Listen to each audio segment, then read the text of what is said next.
느헤미야와 이스라엘 백성들이 정말로 많은 방해와 어려운 가운데도 꾸준히 성벽을 건설해서 52일 만에 성벽을 완성했습니다.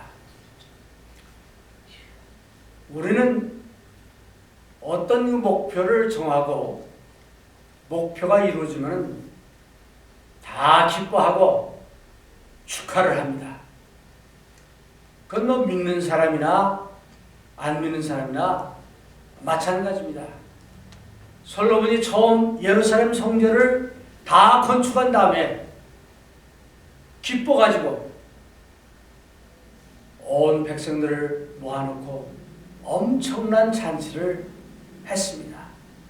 또 하나님께 제물을 드리고 감사를 드리고 기도를 했습니다. 우리 개인적으로도 어떤 중요한 일이 있거나 어떤 일을 마치면은 잔치하지 않습니까? 쉽게 얘기해서 크리스마스, 지금은 뭐 좀 덜하지만 제가 어렸을 때는 크리스마스 날을 엄청 기다렸어요. 크리스마스 때가 되면은 뭐 특별 연극도 한다, 특별 뭐 행사한다 해가지고 그냥 열심으로 가서 준비도 하고, 또 크리스마스 때가 되면 이제 참 맛있는 음식도 먹고 또 선물도 받고 뭐 등등 그래가지고 그 크리스마스가 될 때까지 쫙 하다가 하고 나면 클라이막스죠. 그런데 그게 딱 끝난다면은 허전해요. 크리스마스가 언제 오나 그런 생각을 하게 됩니다. 우리 삶에서 어떤 큰 일이 있을 때마다 이렇게 정말 마음을 다해서 노력하고 애쓰고, 그래서 뭐 교회당을 다 짓고 헌당을 한다든가, 또는 뭐 가정에 어떤 중요한 일이 있다든가 잔치를 이제 준비할 때 그냥 열심히 하다가 그게 딱 끝나면은 허전해요. 그러니까 그것이 지나면은 나도 모르게 허전하고 공허하기도 하고 뭔가 맥이 탁 풀리는 그런 느낌을 받을 수 있습니다. 느헤미야가 이제 페르시아에서 예루살렘까지 오는 그 과정이 쉽게 온 게 아니에요. 정말 많은 것을 포기하고, 직장도 포기하고 자기 삶도 포기하고 여러 가지 정말 안전한 그 안락한 삶을 포기하고 왔잖아요. 무엇을 위해서? 성벽을 건설하려고. 와가지고 하는 동안도 우리가 그동안 살펴봤지만은 많은 방해와 또는 내적인 분란이나 이런 것을 겪으면서 오늘 말씀 보니까 52일 만에 성벽을 건설했다.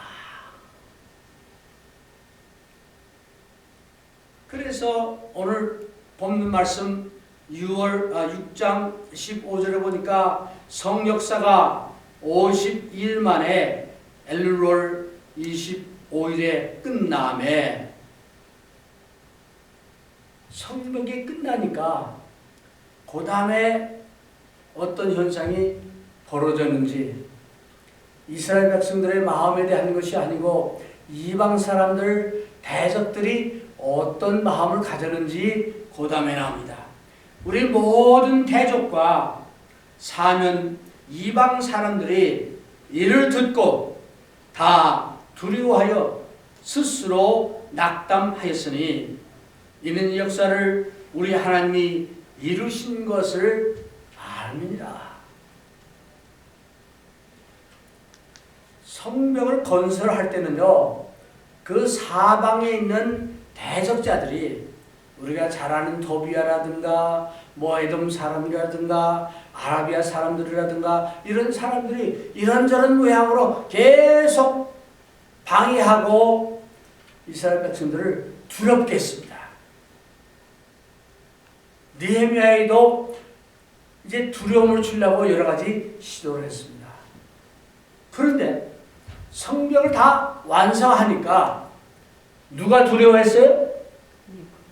주변 사람들이, 대적자들이 이제는 두려워했다. 예, 얼마나 기쁜 얘기입니까?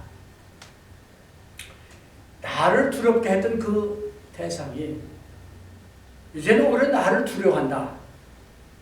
대단한 거 아니겠어요? 네. 그런데 성경 말씀 보니까 그네들이 두려워했는데 두려워한 이유가 뭐냐? 두려워한 이유가 이제 하나님께서 함께 하셔서 성벽을 다 이루게 하신 것을 알았기 때문이다. 하나님이 저들과 함께 하는 것을 알았기 때문이다. 근데 우리가 에스라서나 이 느헤미야를 잘 살펴보면요, 사실은 52일 만에 했다고 하지만은 느헤미야가 예루살렘 소식을 들은 것은 그 소식을 듣고 금식하고 기도하고 한 것이 넉 달이라고 했어요. 그렇죠? 넉 달 플러스 52일입니다. 이게 약 6개월이 좀 못 되는 그 짧은 6개월이지만은 어찌 보면 느헤미야에게는 굉장히 참 다사다난했고 느헤미야에게는 평생 가장 특별했던 그런 기간이 아니었을까 이렇게 생각합니다.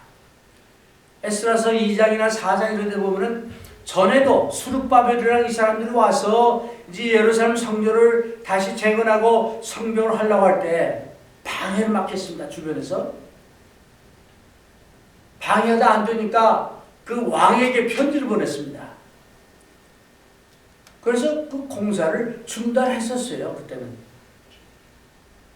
그래서 이번에도 그렇게 될 가능성도 있었지만 우리가 아는 대로 느헤미야는 계속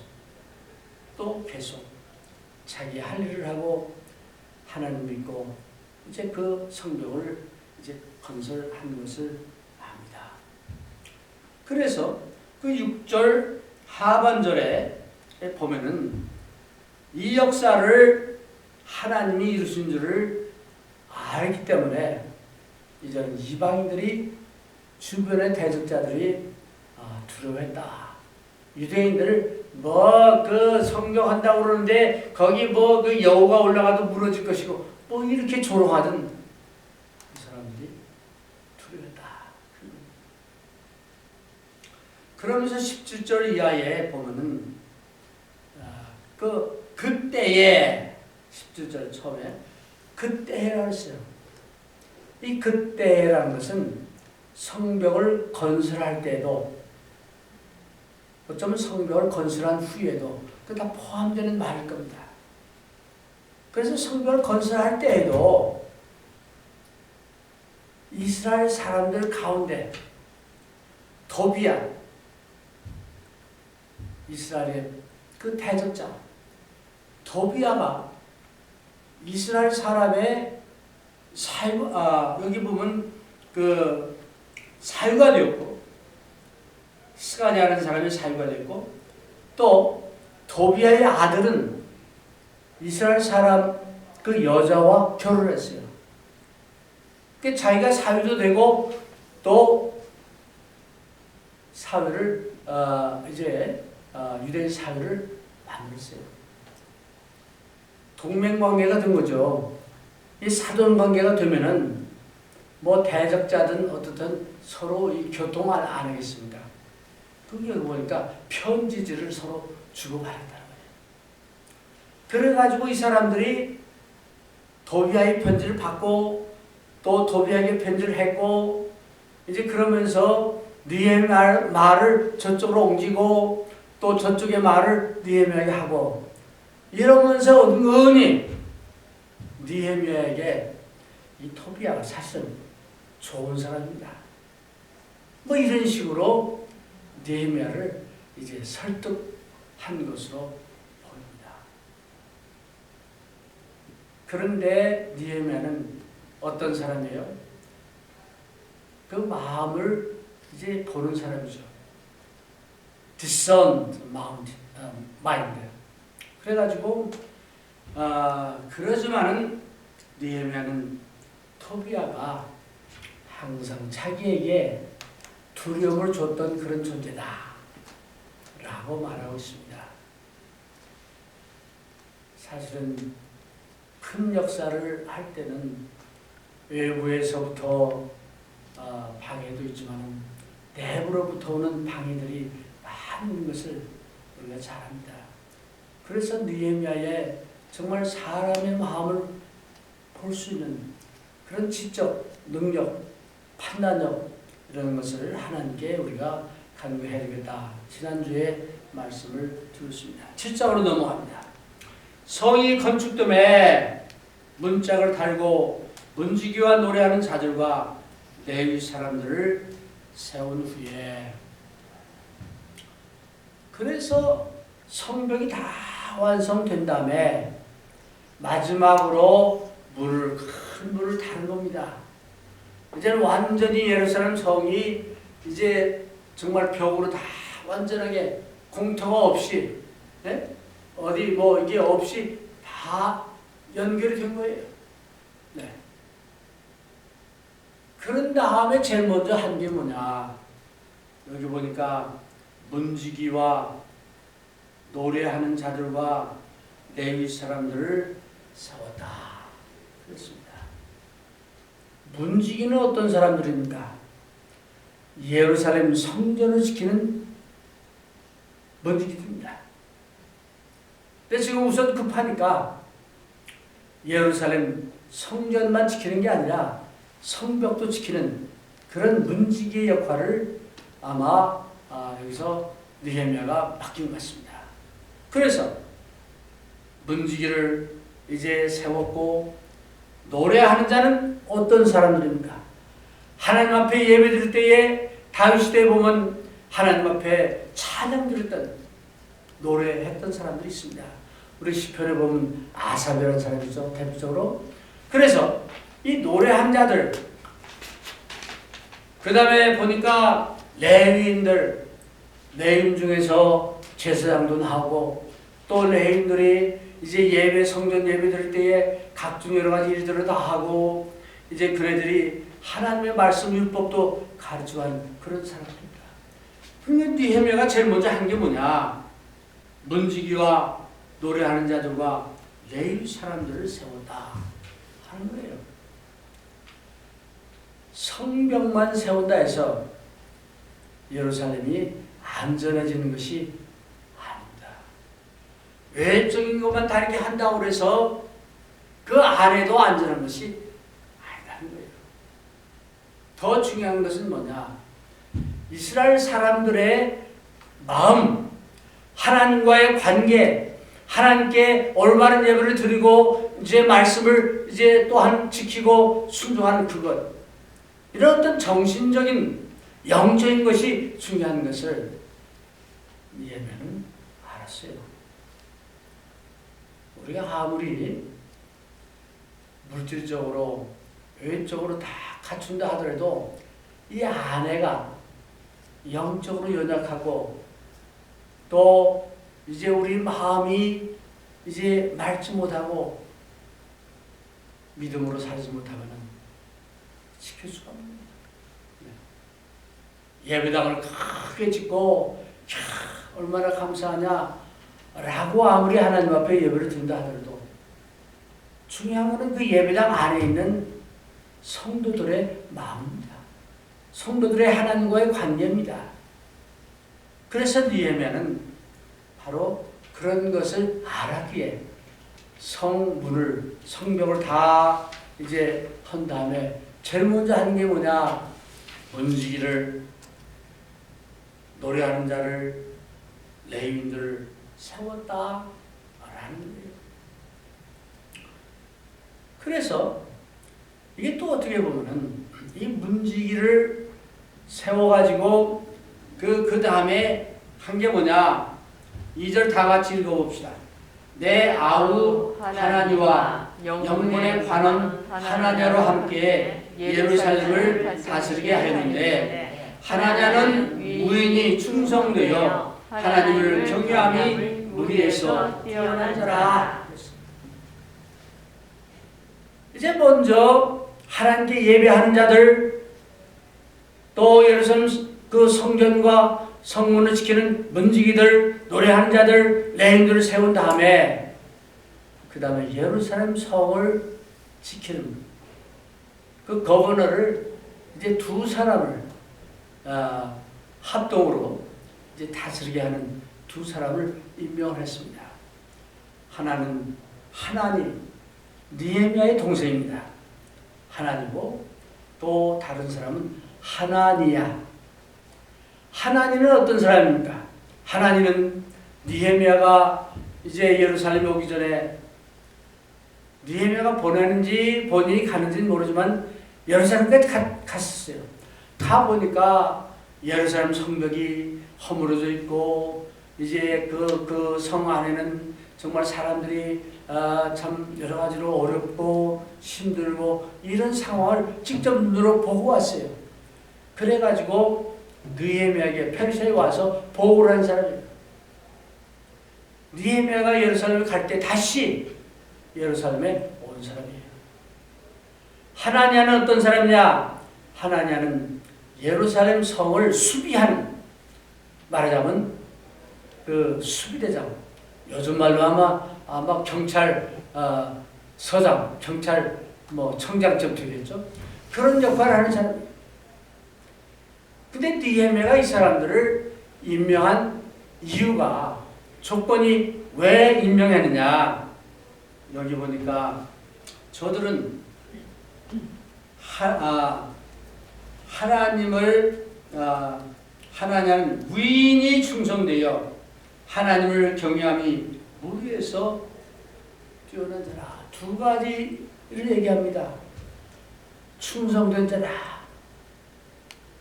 그 다음에 하나님을 경외하는 자다.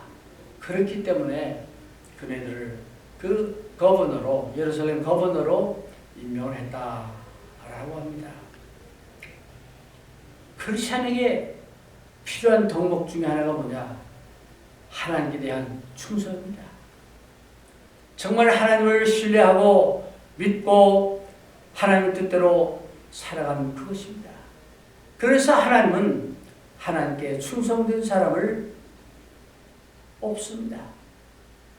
디모데후서 2장 2절에 보니까 충성된 자에게 부탁하라. 사도 바울은 디모데에게 말합니다. 전도할 때에 충성된 사람들에게 복음을 전하라. 왜? 하나님은 충성된 사람을 원하시기 때문입니다. 그래서 하나니아는 충성된 사람이었어요. 하나님께 충성된 사람이었습니다. 하나님께 충성된 사람은요, 사람들에게도 충성된 사람입니다. 이 충성이라는 말을 우리말은 충성이라고 되는데 영어 성경에 보니까 인테그리티라고 했어요. 신실함, 온전함, 그런 걸 얘기합니다. 이게 하나님 앞에 신실하고 정직하고 온전한 마음으로 이제 하나님을 섬기는 그런 사람을 얘기합니다. 그래서 느헤미야가 성벽을 다 건설하고 이제 문지기와 노래하는 자와 레인들을 세운 다음에 거버너를 임명하는데 그네들이 어떤 사람이냐? 충성되고 또 하나님을 경외하는 사람이다. 그렇게 할 때에 이 예루살렘이 제대로 다시 재건이 되고 회복이 됩니다. 아무리 의향을 크게 한다 하더라도 우리 한번 생각해 봅시다. 어떤 유지가가 나와가지고 뭐 밀리언 달러를 돈이 돼가지고 우리 교회에 건물을 지어준다면은 이 교회가 그렇게 밀리언 달러처럼 되겠습니까? 아니에요. 충성되고 하나님을 경외하는 그런 사람들이 모였을 때 튼튼해지는 것입니다. 그래서 느헤미야는 그것을 알기 때문에 이제 그 사람들을 성벽을 지키는 성을 지키는 그런 사람으로 임명을 했습니다.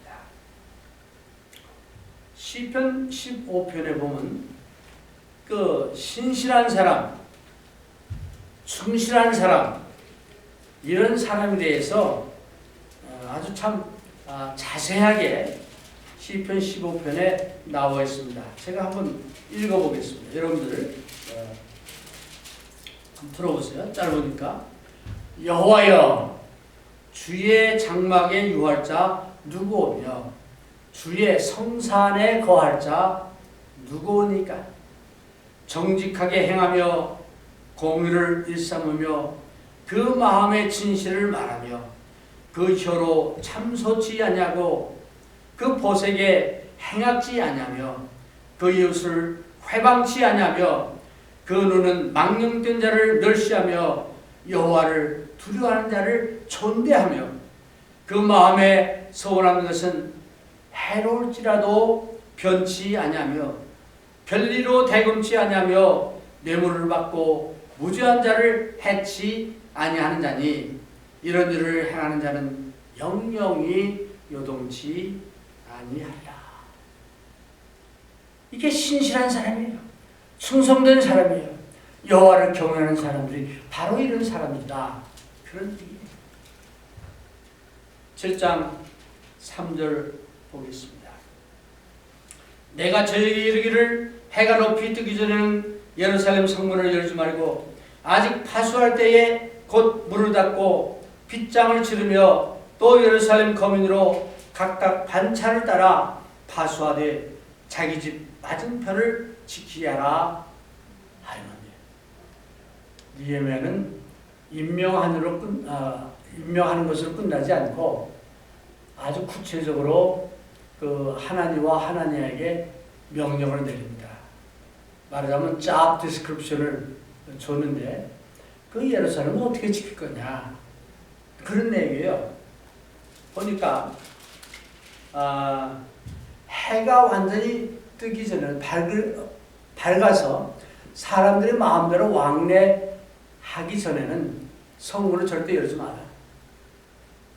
어두울 때 잘못 열으면은 외부에 있던 그 대적자들이 막 밀고 올 수 있잖아요.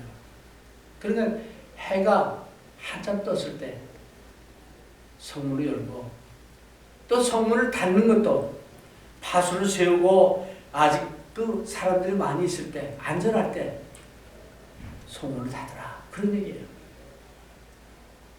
이게 잘 지키라는 얘기죠. 잘 지키라.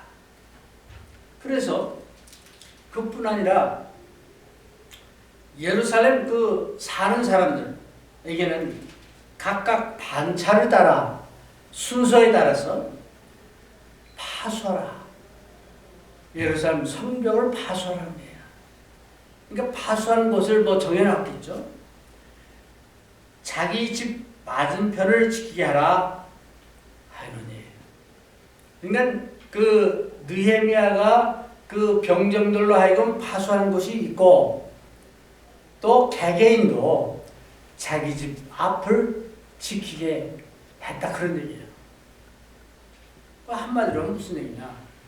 성벽만 해놓은 것이 아니고 성벽을 건설한 후에 문지기를 세우고 또 성벽을 감시하는 사람을 세우고 또 그 성의 거민들이 각각 자기 집 앞을 파수하겠다. 어쩌면 이게 영적인 의미도 있습니다. 오늘 믿음 생활하는 여러분이나 저나 각자가 자기의 어떤 그 성벽을 지키는 그런 것이 필요합니다. 뭐 누가 다른 사람이 전도자가 장로나 집사가 해주는 게 아니고 내가 해야 하는 거예요. 1차적으로. 그 다음에 이제 뭐 교회적으로 또 다른 사람들이 이제 해주는 거죠. 그래서 이제 예수 믿는 사람들은 사실은 성경이 다 끝났어도 끝나는 것이 아니죠. 어쩌면 그것이 시작이죠. 그때부터 더 깨어 근신하며 항상 살피며 대적을 그렇게 믿음 생활을 해야 한다 하는 그런 교훈을 우리가 배울 수 있겠습니다. 이제 우리가 정말 믿음 생활을 하면서 해이해지고 이만하면 됐어, 나 할 거 다 했어 라고 할 때에 원수 마귀 사탄은 우리를 공격합니다.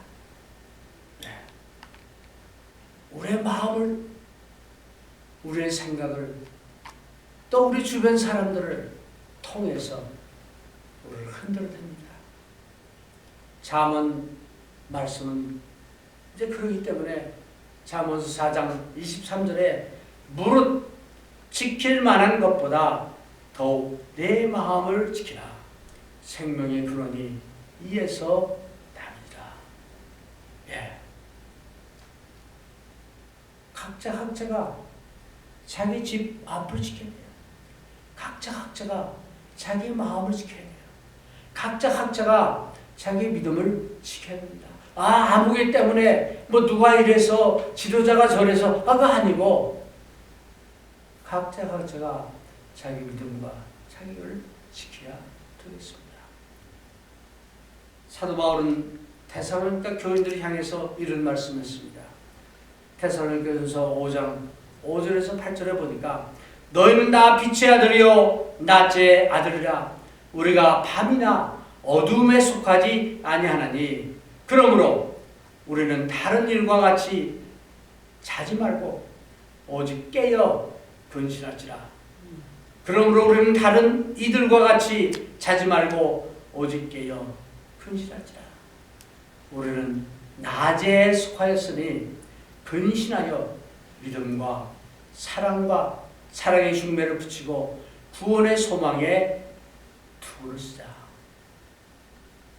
우리는 항상 성벽이 건설되었다 하더라도, 성문이 닫혔다 하더라도, 또 성벽을 지키는 다른 파수꾼들이 있다 하더라도 각자가 믿음, 소망, 사랑을 가지고 깨어 근신하는 믿음의 삶을 살아야 되겠다.